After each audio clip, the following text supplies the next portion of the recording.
Hello student, I am विकास कुमार और आज मैं सोयल मैकेनिक्स का थर्ड लेक्चर लेके आया हूँ आपके लिए। ठीक है, तो इस लेक्चर में हम क्या डिस्कस करेंगे, इफेक्टिव स्ट्रेसेस। ठीक है, तो जो किसी सोयल मास में तीन प्रकार की स्ट्रेसेस होती है। किसी सोयल मास में तीन प्रकार की स्ट्रेसेस होती है। पहली कौन सी होती है? टोटल स्ट्रेस होती है। पहली कौन सी होती है? टोटल स्ट्रेस होती है। दूसरी कौन सी होती है? इफेक्टिव स्ट्रेस होती है। तीसरी होता है पोर वाटर प्रेशर। पोर वाटर प्रेशर। ठीक है, तो सबसे पहले वन बाय वन डिस्कस करेंगे। सबसे पहले डिस्कस करेंगे हम total stresses. Total stresses basically क्या होती है? जैसे मेरे पास क्या हो गया, सोयल मास हो गया। ठीक है, ये क्या हो गया? सोयल मास। इस सोयल मास में क्या होगा? पानी भी हो सकता है। इस सोयल मास में क्या हो सकता है? पानी भी हो सकता है। और ऊपर क्या स्ट्रक्चर भी बनी हो सकती है। तो अगर मुझे किसी सोयल मास से किसी एक पर्टिकुलर सेक्शन पर मुझे स्ट्रेसेस का मान निकालना है। किसका? टोटल स्ट्रेसेस का। तो इस सेक्शन पर टोटल कितना लोड लग रखा है? इस सेक्शन में देखो किसका लोड लग रखा है। देखो ये स्ट्रक्चर का लोड हो गया, प्लस सोयल का लोड हो गया, प्लस जो इसके बीच में जो पानी होगा उसका लोड हो जाएगा। पानी का लोड मतलब वाटर लोड। तो इन सब के लोड का कॉम्बिनेशन अपॉन इस एक्स एक्स सेक्शन का जो एरिया होगा, इन दोनों के रेशियो क्या बोलेंगे हम? टोटल स्ट्रेस बोलेंगे यहाँ पर। तो हम लिख सकते हैं कि टोटल स्ट्रेस को सिग्मा से प्रदर्शित करते हैं। तो सिग्मा बराबर क्या हो जाएगा? स्ट्रक्चर का लोड प्लस सोयल मास का लोड प्लस जो उसमें पानी होगा उसका लोड अपॉन जोन से क्रॉस सेक्शन पे लग रहा है। ये क्रॉस सेक्शन कौन सा ले रखा है मैंने? एक्स एक्स सेक्शन ले रखा। तो यहाँ क्या लेंगे? एक्स एक्स सेक्शन का एरिया। तो इन दोनों रेशियो के अनुपात को, इन दोनों रेशियो क्या बोलते हैं? टोटल स्ट्रेस बोलते हैं। ठीक है, अब देखो दूसरे तो हम डिस्कस करेंगे पोर वाटर प्रेशर क्या होता है। पोर वाटर प्रेशर मतलब पानी का प्रेशर। कि सोयल ने जब हम किसी स्ट्रक्चर पर फोर्स लगाते हैं ऊपर से, तो इसमें पानी भी होता है। तो क्या होता है, जैसे हमने बाल्टी में देखा होगा, बाल्टी में मग्गा डालते हैं। ठीक है, बाल्टी में मग्गा डालते हैं तो जैसे दबाते हैं हम, तो नीचे से क्या होता है, ऊपर की ओर सोयल उस पर मग्गे पर क्या लगता है? फोर्स लगता है। उस फोर्स को क्या कहते हैं? हम पोर वाटर प्रेशर बोलते हैं वहाँ पर। जैसे हमने उत्प्लावन बल में पढ़ा हुआ, फ्लूइड मैकेनिक्स में पढ़ा हुआ। तो इसमें बस यहाँ पर क्या रिप्लेस हो गया? यहाँ सोयल मास रिप्लेस हो गया। जब हम ऊपर से सोयल मास को क्या करते हैं? कंप्रेस करते हैं, दबाते हैं, तो इसमें जो पानी होगा वो हमारे कंप्रेशन के अगेंस्ट क्या लगाएगा? फोर्स लगाएगा। जो फोर्स नीचे से ऊपर को लगता है, ठीक है, उस फोर्स को क्या कहते हैं? पोर वाटर प्रेशर कहते हैं। अब ध्यान रखना, पोर वाटर प्रेशर को हम किससे मेजर करते हैं? पीजोमीटर से, ट्यूब से, पीजोमेट्रिक ट्यूब से हम पोर वाटर प्रेशर को क्या करते हैं? मेजर करते हैं। अगर यहाँ मुझे कह रहे कि भाई किसी सोयल मास में बी पॉइंट पर क्या निकालना? पोर वाटर प्रेशर निकालना है हमें। तो बी पॉइंट को हम क्या लगाने? पीजोमीटर इंसर्ट कर देंगे। यहाँ पर एक पीजोमीटर लगा दी। तो इस पीजोमीटर में पानी किस लेवल तक गया? इस पीजोमीटर में पानी माना चलो एच हाइट तक चलेगा। कितनी हाइट तक चलेगा? एच हाइट तक। तो हम कहेंगे कि जो पोर वाटर प्रेशर होगा, पोर वाटर प्रेशर को हम किससे प्रदर्शित करते हैं? यू से। तो जो इस सोयल में जो पोर वाटर प्रेशर होगा कितना होगा? एच गुणा गामा डब्लू। जहाँ पे एच क्या होता है? पीजोमीटर में पानी की हाइट, गामा डब्ल्यू क्या होता है? पानी का यूनिट वेट बोल सकते हैं। ठीक है, और पोर वाटर प्रेशर को भाई हम क्या बोलते हैं? न्यूट्रल प्रेशर ही बोलते हैं। पोर वाटर प्रेशर को क्या बोलते हैं? न्यूट्रल प्रेशर बोलते हैं। अब देखो न्यूट्रल प्रेशर क्यों बोलते हैं? चलो मैंने यहाँ से क्या ले लिया? सोयल मास ले लिया, एक सोयल मास ले लिया। इस सोयल मास में चारों डायरेक्शन से क्या लगेगा? पानी द्वारा सेम फोर्स लगेगा। तो ये क्या है? एक सोयल मास पे मतलब एक सॉलिड पार्टिकल में सभी डायरेक्शन पे क्या लगेगा? सेम फोर्स लगेगा अकॉर्डिंग टू द पास्कल्स नियम। ठीक है, तो जैसे यहाँ सभी डायरेक्शन से क्या लगेगा? सेम फोर्स लगेगा। तो मैं क्या कह सकता हूँ कि जो ये पार्टिकल है उसमें अपनी उदासीन स्थिति में, अपनी न्यूट्रल स्थिति में, तो हम क्या कह सकते हैं? जो पोर वाटर प्रेशर होता है ना, वो सॉलिड पार्टिकल को क्या बनाए रखता है? न्यूट्रल बना के रखता है। इसलिए हम क्या कह सकते हैं? पोर वाटर प्रेशर को क्या बोलते हैं? न्यूट्रल प्रेशर ही बोलते हैं। ठीक है, नेक्स्ट हमारे पास होता है इफेक्टिव स्ट्रेसेस। अब देखो चलो मैं इसे रफ कर देता हूँ। इफेक्टिव स्ट्रेसेस क्या होती है? जैसे मेरे पास क्या हो गया? सोयल मास हो गया। ठीक है, ये क्या हो गया? सोयल मास। अब देखो इफेक्टिव स्ट्रेसेस, मैंने यहाँ पे आपको जूम करके दिखा रहा हूँ। मैं सोयल के दो पार्टिकल ले रहा हूँ, सॉलिड पार्टिकल। माना सॉलिड पार्टिकल पहला एयर है, सॉलिड पार्टिकल दूसरा एयर है। ठीक है, तो इफेक्टिव स्ट्रेसेस क्या होती है? दो सॉलिड पार्टिकलों के कांटेक्ट के बीच में जो स्ट्रेसेस जनरेट होती है उसे क्या बोलते हैं? इफेक्टिव स्ट्रेसेस बोलते हैं। और इफेक्टिव स्ट्रेसेस को हम सिग्मा बार से डिनोट करते हैं। और इसे हम इंटरग्रैनुलर स्ट्रेसेस भी बोलते हैं। इंटरग्रैनुलर स्ट्रेस भी बोलते हैं इसको हम। इफेक्टिव स्ट्रेसेस को क्या बोलते हैं? इंटरग्रैनुलर स्ट्रेसेस। इंटरग्रैनुलर स्ट्रेसेस क्या होती है? दो सॉलिड पार्टिकल के कांटेक्ट के बीच में जितना स्ट्रेस जनरेट होते हैं उसे क्या बोलते हैं? इफेक्टिव स्ट्रेसेस बोलते हैं। अब ध्यान रखना, इसे हम क्या इंटरग्रैनुलर स्ट्रेसेस बोलते हैं।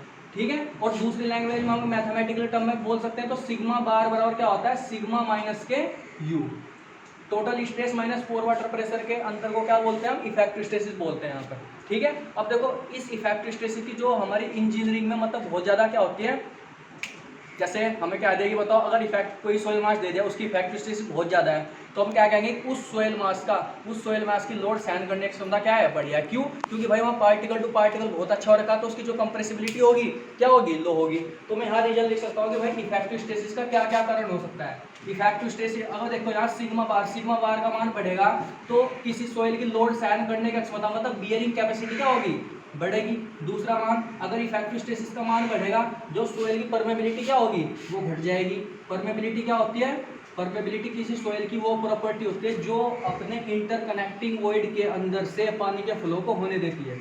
सोयल की परमेबिलिटी क्या होती है, परमेबिलिटी सोयल की वो प्रॉपर्टी होती है जो सोयल के बीच में जितने वॉइड्स होंगे, जो वॉइड्स होंगे, अगर पानी उन वॉइड्स में से फ्लो हो रहा है, अगर पानी उन वॉइड्स में से फ्लो हो रहा है तो हम क्या कहेंगे, जो सोयल की परमेबिलिटी क्या है, बहुत अच्छी है। ठीक है।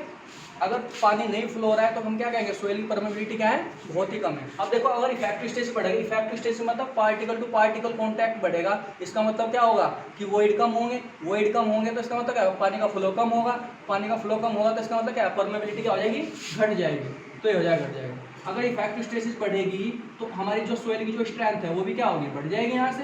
ठीक है भाई, चौथा पॉइंट देख सकते हैं, अगर इफेक्टिव स्ट्रेसेस बढ़ेगी यहाँ से, इफेक्टिव स्ट्रेसेस बढ़ेगी तो जो सोयल की जो कंप्रेसिबिलिटी मतलब किसी चीज़ का दबावपन, कंप्रेसिबिलिटी क्या हो जाएगी, घटती जाएगी, क्योंकि जो पार्टिकल टू पार्टिकल बढ़ जाता है, कॉम्पैक्ट हो गया तो क्या हो जाएगी, कंप्रेसिबिलिटी क्या होगी, घट जाएगी वहाँ पर।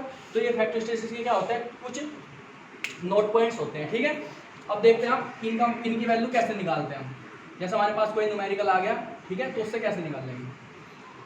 अब देखो मैं आपको एक न्यूमेरिकल बताता हूँ। ठीक है, हमारा मेरे पास क्या है, दो लेयर है। ठीक है, एक लेयर ये हो गई, दूसरी लेयर ये रही यहाँ पे। तो इसमें क्या करें, यहाँ पे वाटर टेबल दे दिया, माना है दूसरी लेयर किसी कले सोयल की, इसका सैचुरेटेड यूनिट वेट कितना दे दिया, यहाँ पर सैचुरेटेड 21 किलो न्यूटन पर मीटर क्यूब दे दिया। माना जो ऊपर सोयल है वो क्या दे दी, गामा बल्क, मतलब बल्क यूनिट वेट कितना दिया इसका, 20 किलो न्यूटन पर मीटर क्यूब दे दिया। माना जो इसकी हाइट है वो कितनी दे दी, 1 मीटर दे दी, इसकी हाइट कितनी दे दी, चलो 1 मीटर दे दी। माना पानी का जो यूनिट वेट है वो कितना दे दिया आपको, 10 किलो न्यूटन पर मीटर क्यूब दे दिया। ये क्या है हमारे पास, ग्राउंड लेवल। ये साइन किसको डिनोट करता है, ग्राउंड लेवल को। ये साइन किसको डिनोट करता है, ग्राउंड वाटर टेबल को डिनोट करता है। ठीक है। अब देखो हम क्या निकालेंगे, मुझे पूछ रखा है, बताओ बी पॉइंट पर इफेक्टिव स्ट्रेसेस, टोटल स्ट्रेसेस और पोर वाटर प्रेशर निकालना है। ठीक है। अब देखो सबसे पहले मैं बी पॉइंट पर क्या करूँगा, बी पॉइंट पर टोटल स्ट्रेस निकालूंगा सबसे पहले, टोटल स्ट्रेस। अब देखो बी पॉइंट पर टोटल स्ट्रेस कितनी हो जाएगी, यहाँ पे बी पॉइंट पर मैंने आपको बता रखा है, जिस पॉइंट पे सोयल के जिस पॉइंट में मुझे टोटल स्ट्रेस निकालनी होती है, तो उस पॉइंट पर सोयल का लोड हो रखा होगा, किसका, पानी का लोड हो रखा होगा, और क्या, स्ट्रक्चर का लोड हो रखा, उन सब का क्या कर देंगे, कॉम्बिनेशन कर देंगे अपॉन जो उसका क्रॉस सेक्शन एरिया होगा, वो क्या निकाल देंगे वहाँ पर, स्ट्रेस निकाल देंगे वहाँ पर। लेकिन यहाँ पे स्ट्रेस निकालने का देखो, मुझे पता है कि जो स्ट्रेस होते हैं, स्ट्रेस की यूनिट क्या होती है, न्यूटन पर मीटर स्क्वायर होती है। स्ट्रेस की यूनिट क्या होती है, न्यूटन पर मीटर स्क्वायर होती है। अब देखो मैं एच हाइट पर जो ये सोयल मास है, 1 मीटर सोयल मास पे जो सोयल की जो डेंसिटी दे रखी, माने क्या, सैंड है, सैंड की बल्क डेंसिटी कितनी दे दी आपको, यूनिट वेट कितना दिया, 20 किलो न्यूटन पर मीटर क्यूब दे दिया यहाँ से।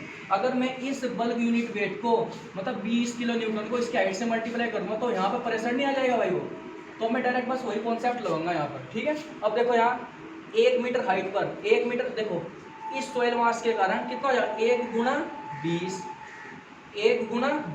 प्लस इस बी पॉइंट पर इस लेयर के लिए आ रहा होगा लोड, तो इसमें क्या दे रहा है, saturated unit weight. Saturated unit weight मतलब पानी का लोड भी इसमें इंक्लूड होगा सोयल के साथ साथ। तो यहाँ क्या करेंगे, 21 प्लस 21 गुणा 1, तो कितना आ जाएगा, 20 प्लस के इतना कितना आ जाएगा, 41 किलो न्यूटन पर मीटर स्क्वायर। ये क्या आ गई, टोटल स्ट्रेस आ गई। अब मैं क्या निकालूंगा, पोर वाटर प्रेशर निकालूंगा। पोर वाटर प्रेशर को किससे प्रदर्शित करते थे, यू से प्रदर्शित करते हैं, यूबी पर। अब मैंने आपको बता रखा कि पोर वाटर प्रेशर जिस पॉइंट पर निकालते हैं उस पॉइंट पर मैं पीजोमीटर को क्या कर देता हूँ, इंसर्ट कर देता हूँ। तो पीजोमीटर ट्यूब को क्या करते हैं, मैंने इंसर्ट कर दिया, चलो कर दिया यहाँ पर। अब देखो पानी कहाँ तक है इसमें, पानी 1 मीटर हाइट तक ही तो है, तो इसका मतलब क्या है कि जो पानी राइज होगा इस ट्यूब में यहीं तक ही तो होगा, 1 मीटर ट्यूब तक। तो हम क्या कह सकते हैं कि पोर वाटर प्रेशर पानी के द्वारा कितना होगा, 1 गुना कितनी हाइट तक हो रहा है, 1 मीटर हाइट तक हो रहा। डेंसिटी कितनी रखी पानी की, 10 दे रखी, तो कितना जाएगा, 10 किलो न्यूटन पर मीटर स्क्वायर हो जाएगा। अब मुझे पूछ रखा है इफेक्टिव स्ट्रेस क्या होगी, तो इफेक्टिव क्या होती है, टोटल स्ट्रेस माइनस के पोर वाटर प्रेशर, तो 41 माइनस के 10 कितना जाएगा, 31 किलो न्यूटन पर मीटर स्क्वायर। ये आपका इफेक्टिव स्ट्रेस है, मैंने आपको एक न्यूमेरिकल बताया। ठीक है, तो ओके गाइस, थैंक यू।